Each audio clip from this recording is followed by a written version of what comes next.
This video is going to be about the colonization that is going to be taking place in the North American continent, really the early colonization. So it's going to be dealing with your Spanish colonization, your English colonization, and a bit from France and the Dutch as well in particular.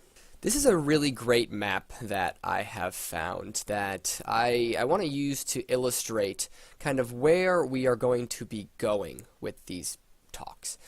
This is going to be a whole kind of two-part video on colonization. In the first video, it's going to be kind of this early colonization, and then ultimately we're going to be talking about the British colonization and the 13 original colonies and the different regions there, and ultimately how we get to the stage leading up to the American Revolution.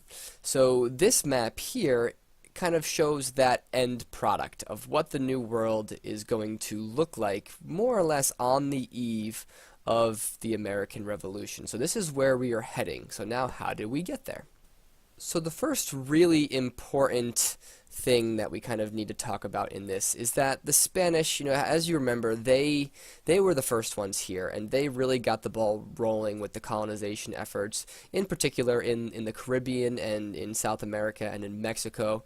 And if you remember, they really cut off the development of these Native American groups and these civilizations, in place of the Aztec and Incan and even Mayan cultures. The Spanish are going to be coming in and basically imposing themselves into these areas, and in doing so, in some cases, they're actually going to be building some kind of European style cities, and you're going to see kind of a picture of that, or not a picture, but a painting of that momentarily. But one thing that's really important to understand is that Spain needed to kind of control these territories still, and they needed to be able to fend off different actions from different Native Americans, but also the other nations now that are going to be kind of moving into North America after the Spanish. So in doing so, they had to build forts kind of all along their northern perimeter, partly as again, blocked from Native Americans, but protection from these other nations as well. In doing so, they're also creating these missionaries, which is basically a group of religious, in this case, Christian and Catholic groups that are basically trying to convert the native people, trying to kind of make them docile and not necessarily likely to attack them, and kind of adapt and to this Spanish way of life. So how else do the Spanish kind of influence this area? So for starters, you get a blending of this culture, right?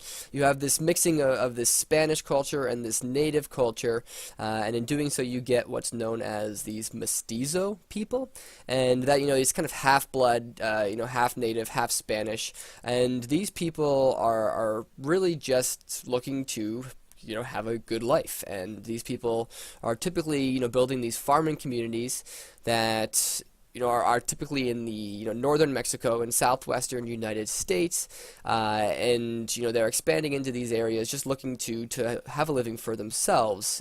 Most of these Spanish men that were coming over, they obviously wanted to have wives in most cases, and there were no real Spanish women in the New World, so the Native American women were the next best thing here, and that's how you get this kind of blending of culture when it really comes down to it. So this little painting up here, can I expand? I can't apparently get close to it. There we go. This painting up here kind of shows that European style building, if you will. You got these arches and kind of this this roofing up here. You have this kind of church looks like in the background. I know it's kind of blurry, the resolution isn't that great, but it's kind of trying to show these type of these cities or communities really that were being created for this in this blending. So you can't really also forget that Spain, this overseas empire that Spain had created, and dealing with these Native American groups really is what's going to kind of make them the most powerful nation in Europe, definitely. You have all of these riches kind of pouring in, the gold among other things as well, of course, other resources that are coming in, and in this case, you are basically, Spain is going to exert that influence and try to exert that influence in Europe as well. This is perhaps a more precise map of what we're talking about here, of the Spanish borderlands in the southern United States in particular, and ultimately, in northern Mexico. This map just, is kind of showing you, the extent of this Spanish range here in North America. So we obviously know that the large big colonies in the Americas at least came from England, at least leading into the American Revolution. So how do we get from Spain being so dominant in North America ultimately to England being the dominating factor here? So I need to kind of give a little bit of a backstory just to kind of lead into this. In the late 1400s, you have a change of dynasty in England. So this change of ruling family, if you will. And you have this man named Henry VII ultimately take control of the throne. He is succeeded by Henry VIII, who is most importantly known for kind of leading these Reformation, stepping away from the Catholic Church in England, mostly because he just wanted to be able to divorce his wives because he was not being given a son. A son wasn't being born, and he just kept divorcing his wives and trying in hopes that he would ultimately get a son. So you have a bit of squabble kind of over the succession here, but ultimately you have Queen Elizabeth kind of come to the throne, a little bit later, and she is going to be kind of the one that's going to be the most important for this story, if you will. She is also Protestant, and she's ensuring this Protestant, push of England over the Catholic Church, and this isn't going to make the Pope particularly happy. But Queen Elizabeth, just to give her a little backstory, she is obviously a well-educated. She's a noble birth. She was the daughter of the king, I believe to his second wife. When she comes into power, actually, she's obviously going to be courted by a number of people trying to marry her, and she doesn't marry herself, but you could say because she felt it was going to weaken England, right? If she's going to be marrying, typically queens and kings marry other nobles, right? So if she were to marry a higher figure in one of these other European countries, she was worried that they would then come in and try to take the power of England from her, and she wouldn't have as much of a say. So that's arguably one of the reasons why she never married. Also, she's going to have a bit of a naval power expansion, throughout her reign. It wasn't so much her that was making it happen, but it was something that's going to kind of play into this story here in a second. So during Elizabeth's rule, you kind of have a pseudo-undeclared war, if you will, between Spain and England. And that's going to kind of more or less culminate in what is known as the attack, or it's attacked by the Spanish Armada. And to give this a little bit of a backstory, the King Philip of Spain actually had been married to Queen Elizabeth's sister, who was actually queen before she was. So what happened is they never produced an heir, so that's why Elizabeth was able to come to the throne. And when ultimately Mary died, King Philip's right to rule ultimately died with her. So the fact that there was no heir, it then went to Elizabeth, and King Philip wasn't necessarily too thrilled about this. And top that off, you also had some Spanish looting that was going on of these ships with their kind of newly expanded navy, kind of pirateering, and also some kind of incursions by the English into the Spanish Netherlands as well.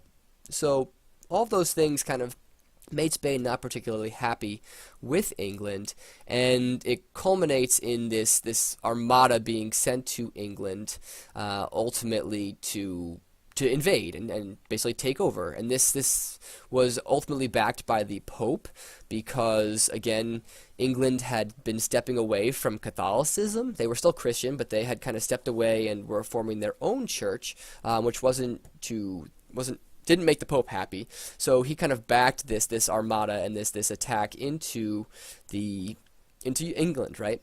So you have this kind of, also this man named Sir Francis Drake in this year. He actually burns a large portion of the Spanish fleet at a town named Calais, and ultimately they then attack into England, or they try to attack into England.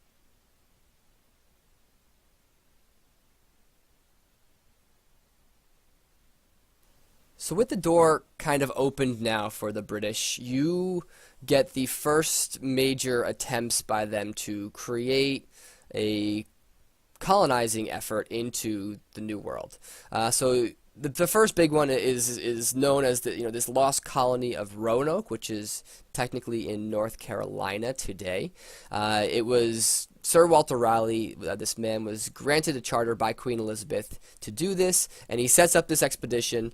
You have some kind of exploration efforts and some settlers ahead of this major push, and this colonizing expedition, shows up in this area looking for these people, but they're unable to kind of find them. So what do? They end up dropping about 115 people to kind of colonize in this particular area.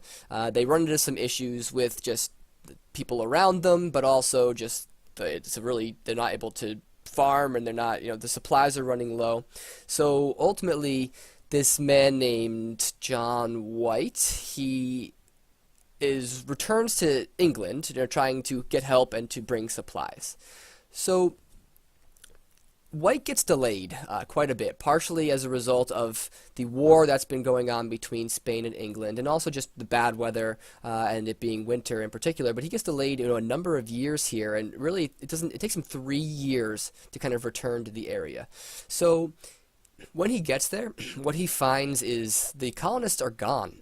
And in fact, the only evidence of the colonists at all is this word Croatoan that's kind of been carved into one of the fence posts, which you can kind of see, this drawing down here representing that. And the question becomes, what happened to these people? And it's one of the biggest mysteries, in American history, probably. What happened? So there's some theories. The first big theory is ultimately that the Native American people, they were the ones that kind of came in and killed these people. There was a massacre. In fact, it's written later by John Smith, I believe, that Chief Powhatan, which is going to be the guy they're going to be dealing with in Jamestown, he actually takes responsibility and says that he was the one that organized this and set up this massacre of these colonists. Other people believe that because of the word Croatoan written on this fence post, you have kind of this integration into the local Croatoan, Indians, Native Americans that were nearby on one of these islands in off the coast of North Carolina. So I wanted to show you a map here of these two colonies, Roanoke first, and then ultimately where Jamestown's going to be when we get talking about that in a second. They're pretty close to one another. So that claim that Powhatan, might have killed these people, it's probably not necessarily true, but that's what he said, and you got to take that for what it is, with not too many accounts being able to verify or not. But this is where Roanoke was. You have the barrier islands off of North Carolina here now. And this is where ultimately Jamestown is going to end up, in these kind of tidewater areas of Virginia, which are going to become really, really important for the mid-Atlantic colonization, and southern kind of colonization moving forward as well for the British. But we will get into that. So Jamestown, what is Jamestown? Jamestown is ultimately a colony that had received a charter from King James, in this case, who ultimately came after Queen Elizabeth, and he gives this charter to what is known as the Virginia Company of London. And the idea is that these people are going to be brought to the New World. I actually believe they take 3 ships under this man named Christopher Newport, who is going to kind of bring them to the New World and ultimately, kind of establish this colony. And this Jamestown is where they kind of pick, where I showed you on that map before. Ultimately, you're going to have some squabbles over control of Jamestown a bit, and you have some issues with the people as well. But other kind of problems that they run into, which it's just a bad site, right? They're supposed to pick a pretty good site for this, and they don't pick the best. In particular, they kind of land in a swampy area, and that swampy area, you run into issues with the diseases that are kind of carried by the insects, in particular the mosquitoes, but also just the water was not good. It's something called brackish, and it's basically water that, it's got a salt content to it. So between the bad water and the possible diseases and things, from this swampy area, that's going to have a really major implications for these settlers in their initial time here. So they're also surrounded by Native American groups in particular, led by this man named Chief, ultimately going to be called Chief Powhatan, and you're going to kind of get some hostile relationships between them too, and because of how they handle one another.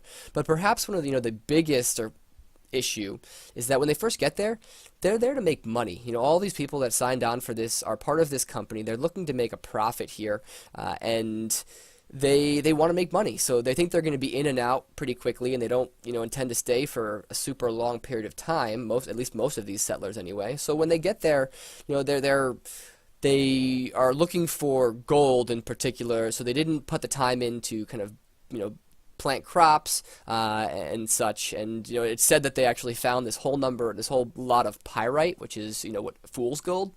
So they were kind of picking up all this, and they were, oh man, we're striking it big here, but they didn't put the time in to kind of think long term, and that's going to be a big problem for them, because a lot of them are going to die in this. You're going to have a number of them being ultimately dying as a result of the bad water and those other issues that we were talking about. This is a painting of the type of settlement that you could expect at the time, and it says it's Jamestown. You have this palisade wall built by by these logs and these fence posts that they create, and the settlement kind of in the actual fort itself. Yep. So the year goes by, I guess the winter goes by, and they're running into issues. So if it wasn't for the leadership of this Captain John Smith, it's possible that this colony might not have actually made it. And one thing that John Smith is known for in particular is he is a bit of a hard case. He establishes rules in the colony that people must work if they wanted to be able to eat, right? Additionally, they were going to be kind of looking to trade for food with the Powhatan Indians, and they're so desperate at this point because of the hardships that they've faced, that he's willing to trade them their resources, their guns and ammunition and things like that for whatever food they can get, because that's how tough of a times they've had. Ultimately, you have the relations kind of sour with both these groups. So you have some raids that are going on in Jamestown, and you kind of in both directions really. And John Smith is allegedly he's captured by these Native Americans, and what happens is, at least according to John Smith, you have Pocahontas allegedly saving Smith's life at the hand of his people when he's about to be killed. Smith says anyway that she basically jumps in front of him and puts her body on top of his, and ultimately saves his life. Her father, Chief Powhatan, ultimately takes pity on him at that point and kind of sends him back to Jamestown. This is believed to be a bit fictionalized at this point, because it's written about 10 years after the fact, when Pocahontas now has kind of come back to England. He's kind of, they say, trying to kind of elevate her status a little bit, but also she supposedly also saved his life from a plot, basically by these disgruntled settlers who were being, forced to work by John Smith, and because of how much of a hard case he is, they apparently were going to try to take his life. Pocahontas learns about this. It's a mix of settlers and natives that are probably planning to do this, so she tells him about it and kind of saves his life too. But you have other issues in Jamestown too. This starvation kind of is prevalent, for most of their first couple of years in this area, and you get what's known as the starving time.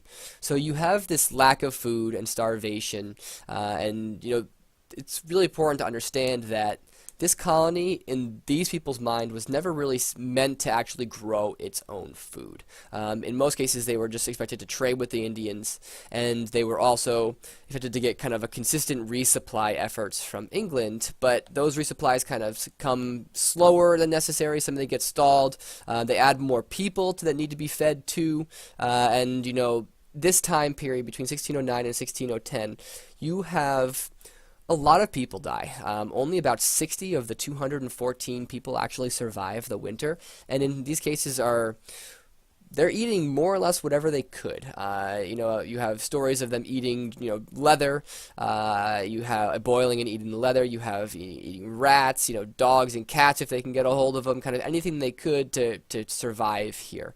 And in fact, you even have an instance of cannibalism where one of the settlers actually, kills and eats his wife, and as a result, he obviously is executed, but that's just the type of problems these guys are going through at the time, and it's really not a fun place. Ultimately, to be. Jamestown survives this really harsh time period, this winter, known as the starving time. They survive the not having the food. They survive this kind of Indian Native American siege on them, and later that spring, you have a kind of new arrival of people to the colony, and this is going to really change this colony forever.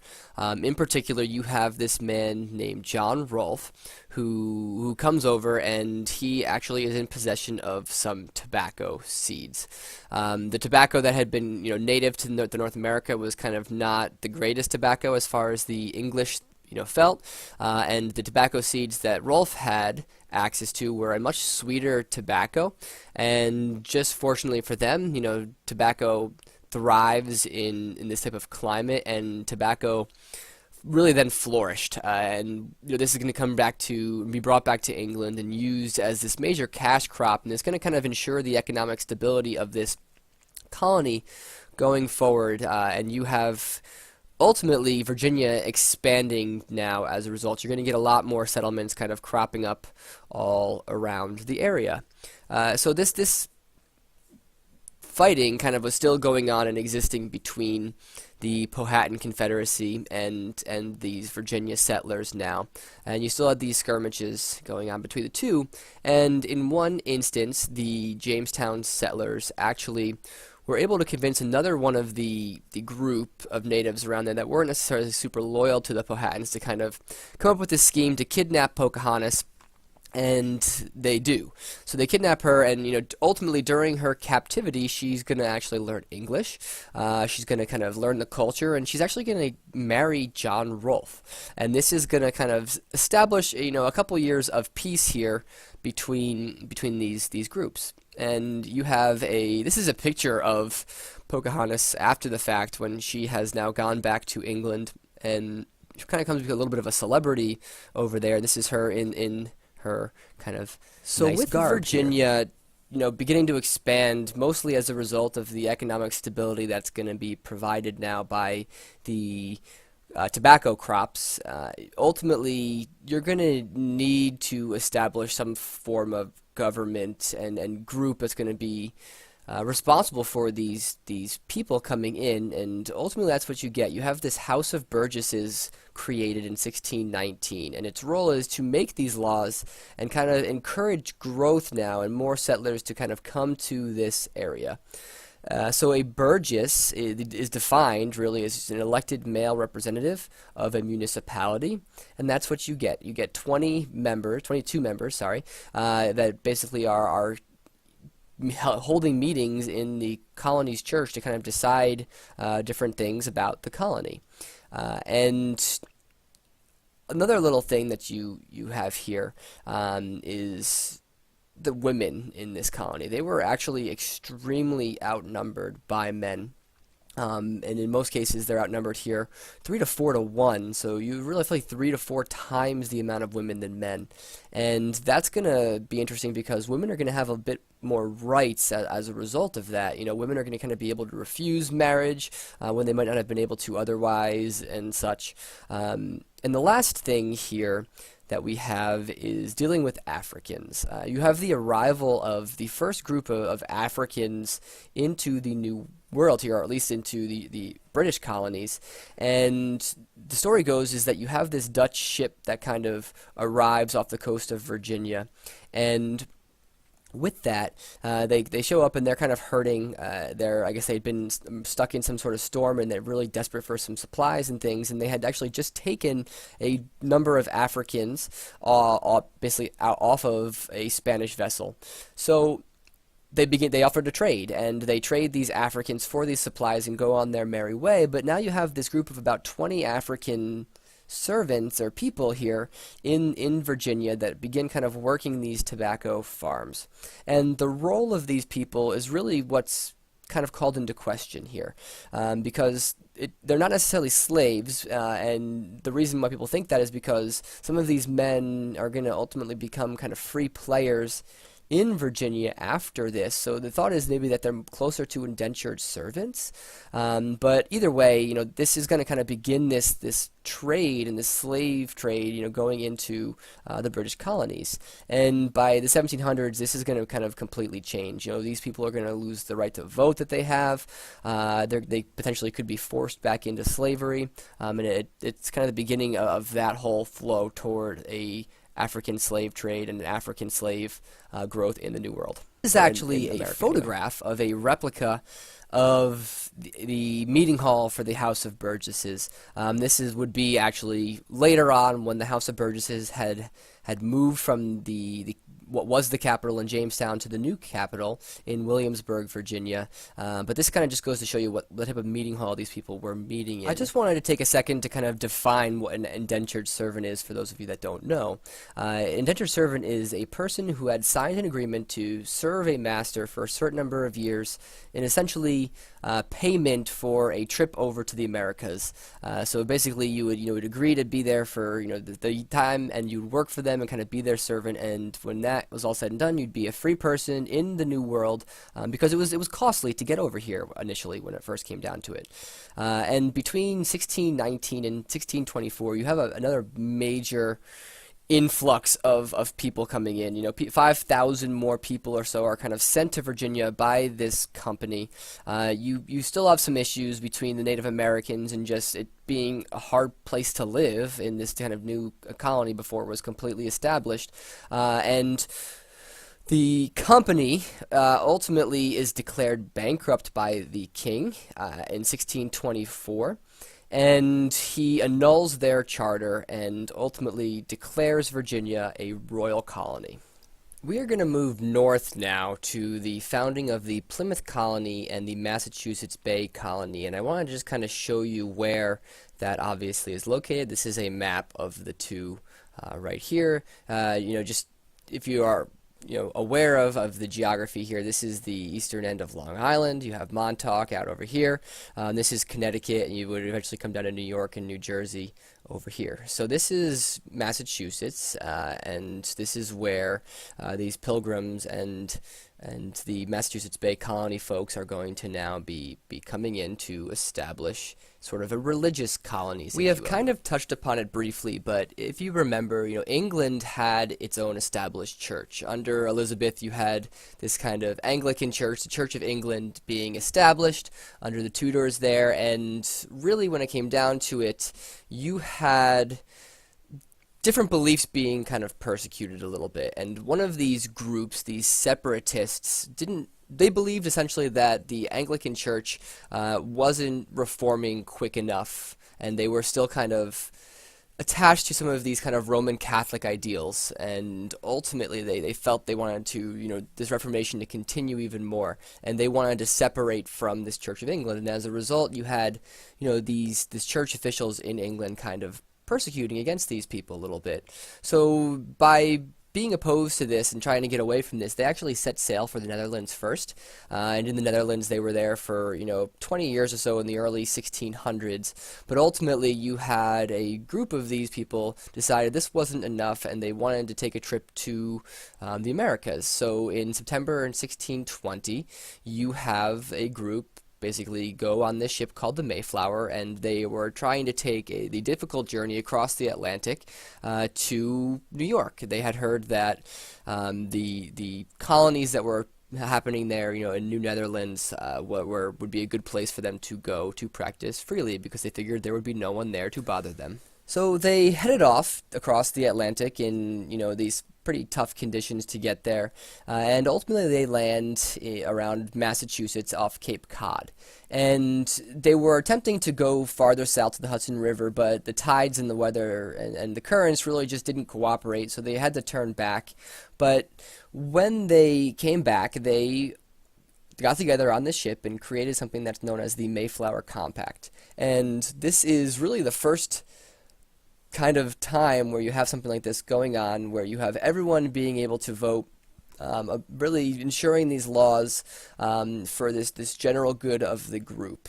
And they were looking for this religious freedom, and this is what they got, right? They're kind of landing in this area where there's going to be no one really around, definitely no English people, to tell them how to worship and how to practice their religion. But when they get there, it's tough. They left in September, and when you cross the Atlantic, it takes a little while, and they're landing here now in late fall and early winter, anyone who's been up in New England and Massachusetts area in the winter knows it's the climate and such is really, really difficult and really harsh. So they're landing in a really poor time here, and you get a lot of starvation. You don't have that much food. The shelters are tough to improvise pretty quickly. You have diseases running rampant, and it just doesn't go well for them initially. But fortunately, in a very large coincidence, really, you have this group, the Wampanoag Indians. They ultimately help the Pilgrims, and it's a really interesting story and fascinating story because this man named Squanto, who had actually been taken by an English exploration ships earlier, years before, who had ended up in Europe, almost sold into slavery to some Spanish, trying to convert him to Christianity. He ended up, kind of between these wars that were going on in Europe, and he actually was able to make his way back to the Massachusetts Bay Colony, believe it or not, following Captain Smith, the same Captain Smith we were just talking about, John Smith, and he was there, and he was able to communicate with these people and help translate, and through his help, these people were able to learn how to plant, corn and other things, in this sandy soil that's not very hospitable to them, and ultimately throughout the course of the year, they learned from each other, and they were able to get a harvest, and the first celebration is supposedly, this harvest, the celebration celebrating this harvest and yield of the food that they're able to now. So roughly 10 years later, in 1629, you have another group of religious people known as the Puritans, who are ultimately going to receive a charter from King James to settle in the Massachusetts Bay Area, which I had just shown you on the map just before. They were, they were trying to be pushed into, conforming to the Church of England, and they didn't really want that, so they set off, and they create their own religious society here in Massachusetts, founded on these religious principles. The first governor's name is John Winthrop, and they create this framework of government, again based around religion. And over the course of the next decade, so really between 1630 and 1640 or so, you're going to have roughly 20,000 more people coming to this area and ultimately settling, creating the settlements in Boston, and around Boston, at Charlestown, at Watertown, and around that area. So you do start to get some other colonies as well. That's because these Puritans, who, had left England and trying to be able to practice the religion how they wanted, they didn't necessarily believe other people should practice the religion how they wanted, especially in their colony. So you have some disagreements between these people in Massachusetts and a man named Roger Williams, so much so that in 1636 he actually gets banished from Massachusetts colony, and he leaves to kind of create Rhode Island and found Providence as kind of this more free-thinking area, if you will. And a woman named Anne Hutchinson, actually, she also has a disagreement with these preachers, and she also decided to leave Massachusetts for Rhode Island, and you kind of have the founding of Rhode Island, as this more free-thinking, less adhering to these puritanical, rules, if you will. So next, you actually, a couple of years later, you have some more Puritans looking to practice in a little bit different ways as well, and you end up with them traveling down, a little farther to Connecticut, and they create something known as the Fundamental Orders, which are basically a framework of self-government. They create a governor, you have a legislative assembly and courts, and the big thing about this is it's really stressing and ensuring the rights of individuals. So just like that, you now have Massachusetts, you have Rhode Island. We're moving now away from the British colonies, the English colonies, and you Now, we're going to now be talking about France and what becomes known as New France. So just for starters and how this kind of ends up, before we start talking about these colonies a little bit more, you have the founding of Quebec and Louisiana, and this is a number of years apart, but, initially you have Samuel Champlain, who founds, Quebec initially as part of a fur trading company down the St. Lawrence River, if you remember from our explorers that we talked about. And ultimately, you just have this diffusion of the French kind of throughout this area until you get, a number of years later, Father Jacques Marquette and a man named Louis Joliet, who ultimately set off down the Mississippi River, exploring it and claiming land for France, and ultimately just learning about the area. And they learn that the Mississippi River actually dumps into the Gulf of Mexico. They don't get that far because they didn't want to go any farther and possibly run into hostile Spaniards.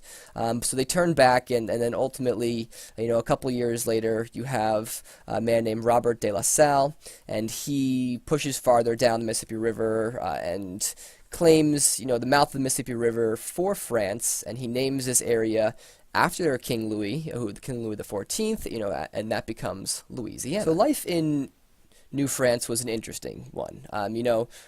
When it really comes down to it, this was a low-populated area, at least of Frenchmen.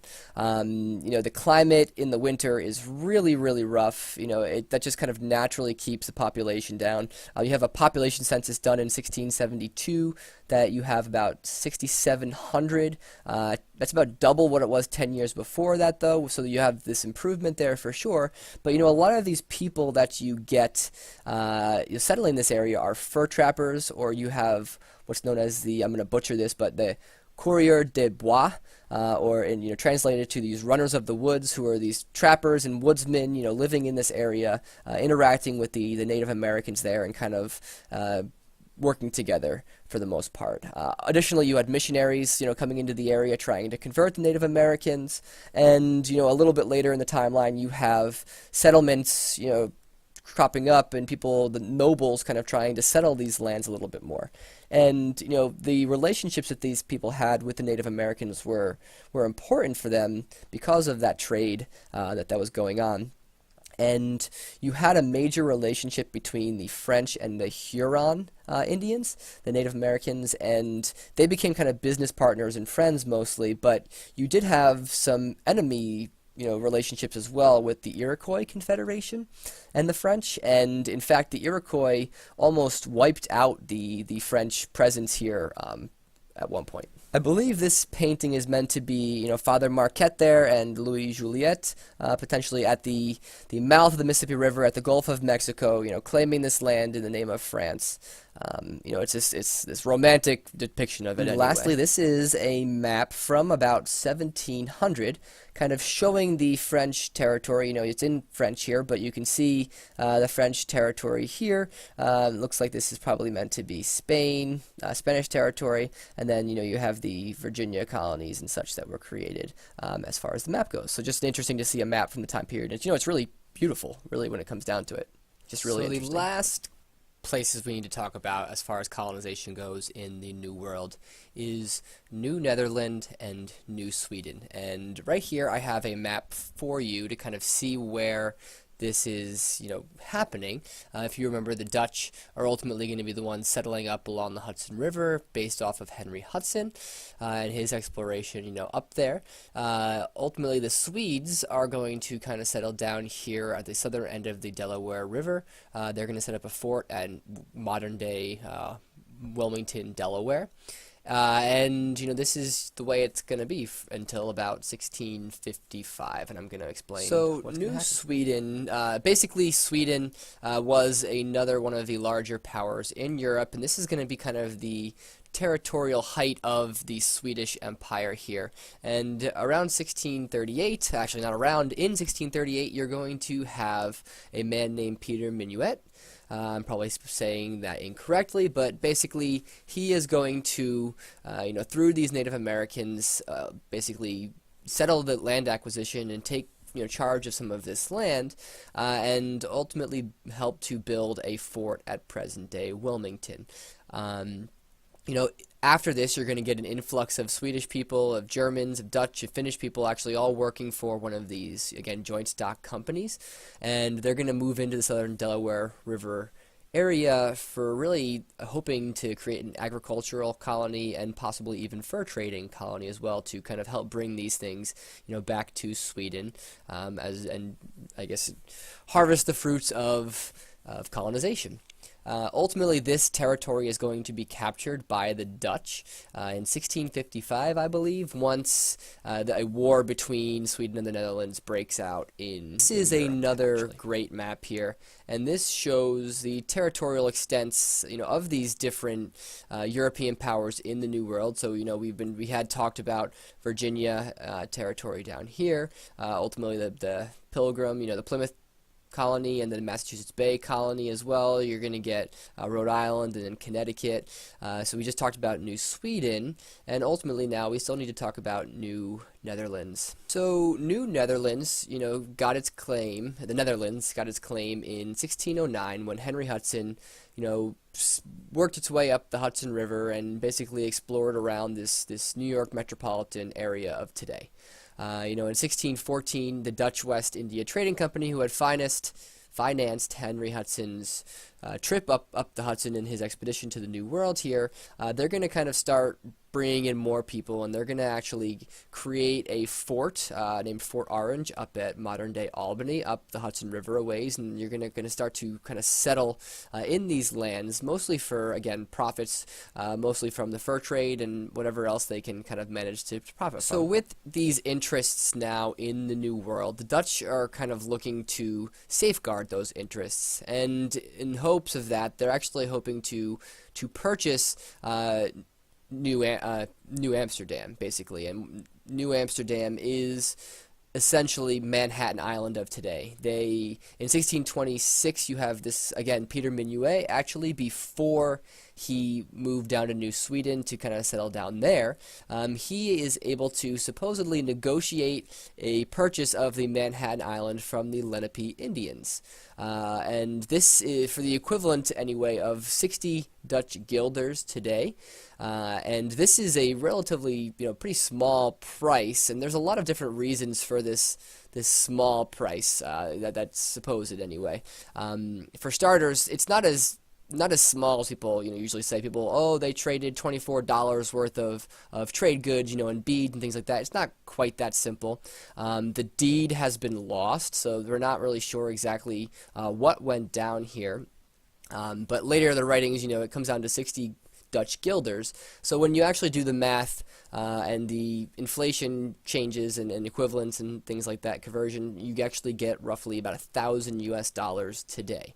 That's still obviously a very small amount of money for how large Manhattan is, but this is a big myth, and people have been saying this for a long time, and it's just definitely not true.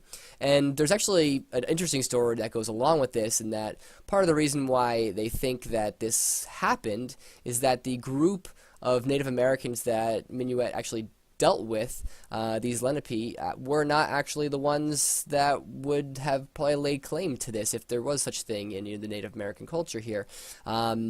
So they were just kind of passing by, and they kind of almost scammed the Dutch, if you will, here, and took their trade goods and said, sure, yeah, whatever, you can have it, great, okay, and then kind of went on their merry way. There's also all sorts of different things. The Native Americans didn't really have property rights the way the English did, and they didn't necessarily understand what they were getting themselves into. So there's just a couple interesting stories around this, just to really dispel this myth that New York was bought for $24 and beads and things like that.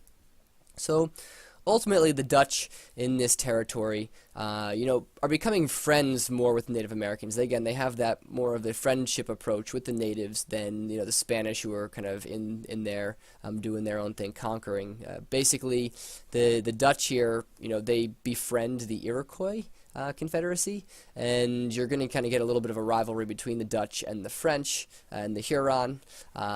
Basically, the Dutch really would ultimately recognize the sovereignty of the natives for the most part, and they didn't really they didn't agree with just coming in and taking it. That's why you have this exchange, to buy this land, or attempted exchange anyway, to buy this land, and they respected them, which is more than you're going to get from many of the other European groups. So a man named Peter Stuyvesant becomes the governor of the New Netherlands and New Amsterdam, and in 1647, he changes the name to New Amsterdam and creates this, this city at the edge of the Manhattan Island in the southern end, which is, I guess, downtown Manhattan now.